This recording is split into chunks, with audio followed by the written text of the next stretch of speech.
ito na siya, full charge na. And then, nagkalat si Zion. Here, dito kami sa room. So, titignan natin kung malilinis niya lahat yung kalat. Okay, so let's turn it on.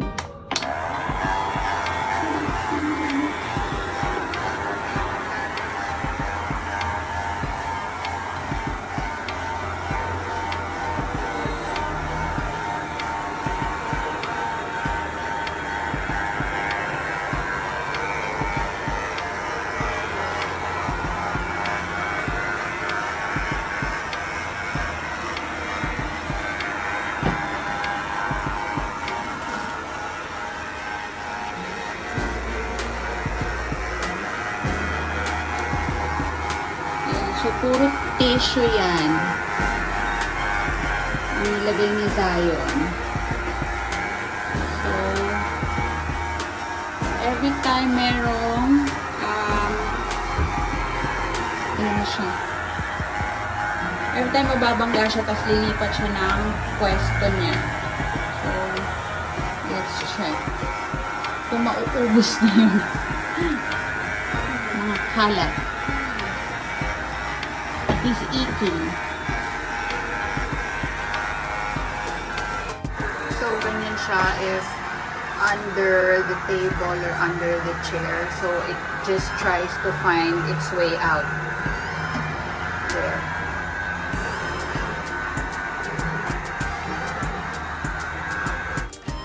So, I turned it off first. After 18 minutes of vacuuming and going around the room, pero meron pang mga natirang konting kalat.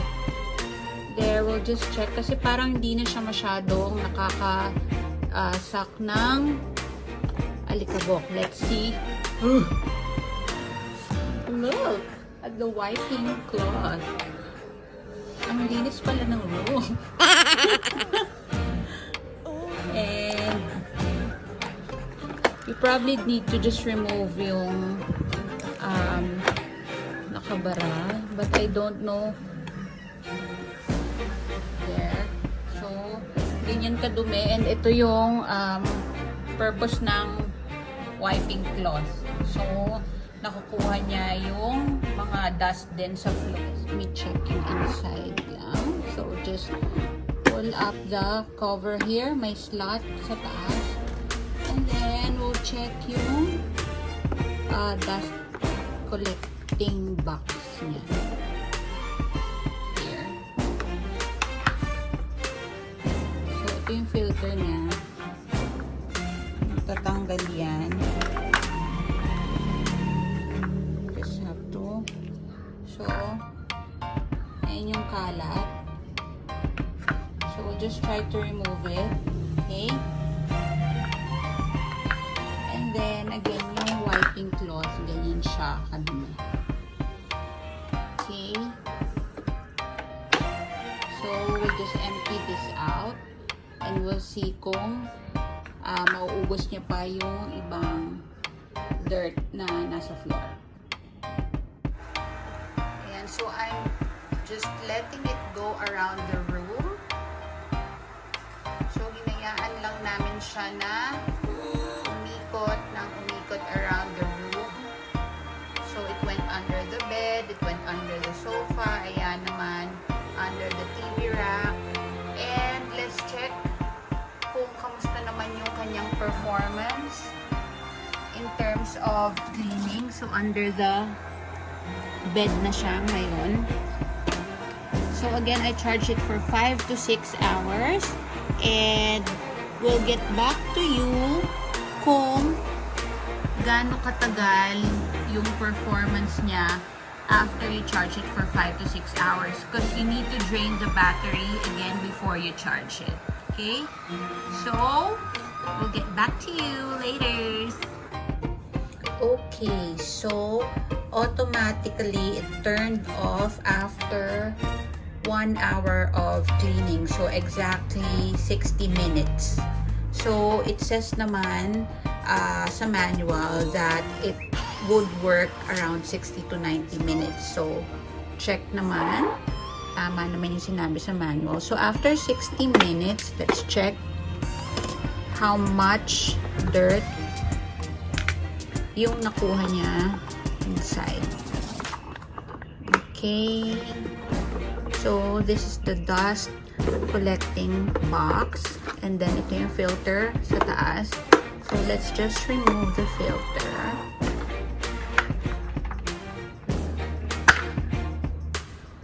Ayan. So, as you can see, there's a lot of dust din yung nakuha niya. And there. Mostly hair. This is the second time na tinanggalan ko siya ng laman. A while ago, it's this much as well. So, twice ko siyang, pangalawang beses ko to na tatanggalan siya ng laman. And then, yung under area niya, tingnan nyo naman kung gaano kadumi yung aming room.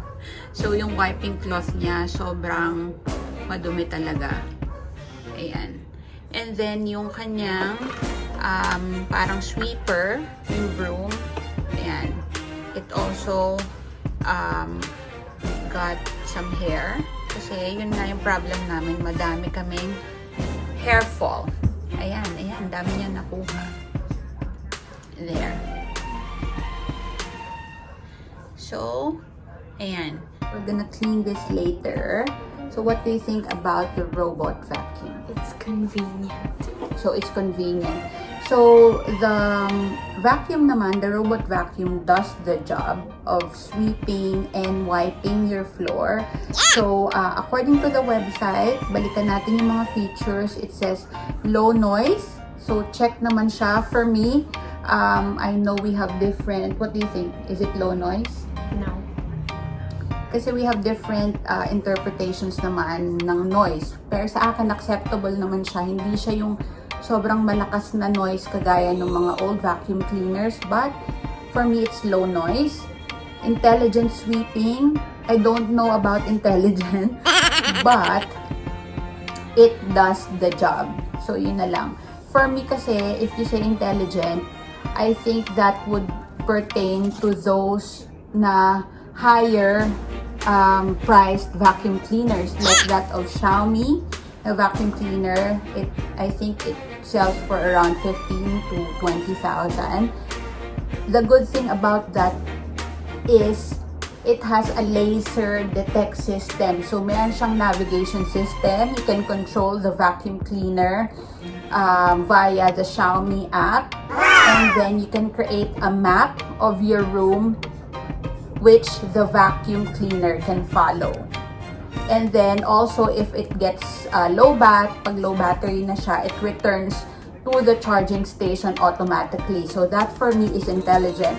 But this one, it does the job of sweeping. So I guess it's effective naman if that's what they need.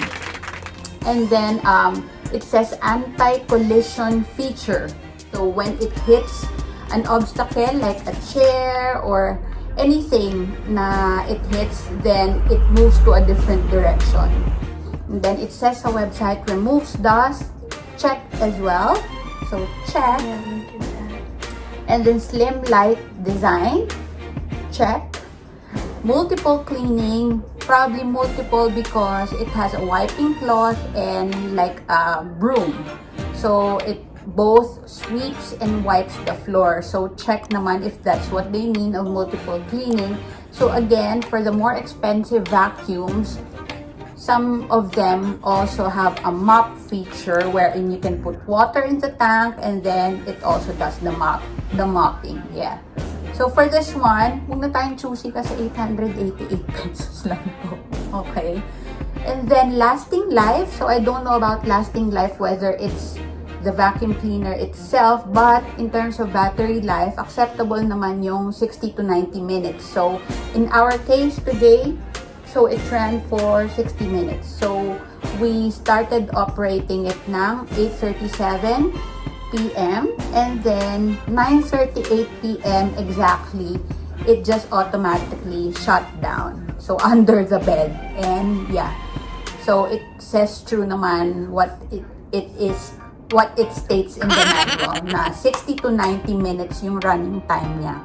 Does this one have a mop? This one doesn't have a mop, but it has like a wiping cloth and just the this one. So the wiping cloth and the broom. At first I thought this was a mop. So ayan. But so what do we think about this one? So Zion said it's convenient. For me, it's a yes, a check. For 888 pesos, correct si Zion na convenience siya. If you do this one, like if you use this vacuum every day, I think you wouldn't have to manually sweep the floor. You can probably do it once a week, but if you run this one every day, it will do the job of wiping and sweeping, you know, just yung mga dust, yung small particles, because it's effective when it comes to cleaning dry spillage for me, such as bits of paper, kagaya nung nakita nyo kanina, diba? Bits of paper, nakuha niya naman, dust, hair, yun, madami tayong hair dito sa house, falling hair fall, because there's a lot of us girls here in the house. Ayan. So, yun. For me, it's a yes for 888 pesos. It's very convenient and it's effective in sweeping. Not that intelligent as those more expensive vacuum cleaners, but of course, you would have to spend 15 to 20,000 for those really intelligent vacuum cleaners. But this one, again, is 888 pesos and it does the job. If you want to purchase this, go. Get na kayo sa brightbrands.ph. So this is not sponsored. We bought this one. I just really wanted a robotic vacuum. So yun lang. And yan. So I hope you enjoyed our unboxing and our review for today. I hope it will help you in your house chores. So if you enjoy this, please like and share this video. And also, please don't forget to subscribe to my channel and hit the notification bell para palagi kayong updated if I have a new video upload. Thank you for watching, guys. See you on my next vlog. We're so shiny na because we're gonna sleep. No. Bye.